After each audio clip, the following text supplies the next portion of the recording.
Hola Andrea, hoy vamos a comenzar con un aprendizaje de las letras de luz que existe en lengua de bosní y no existe en español. A la siguiente letra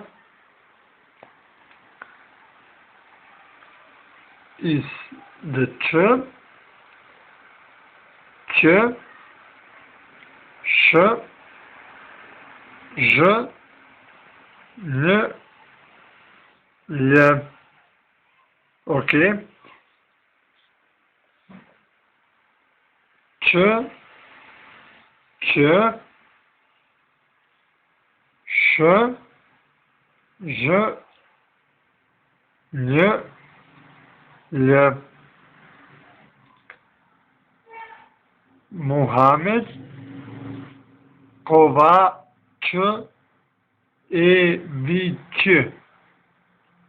Kovačević.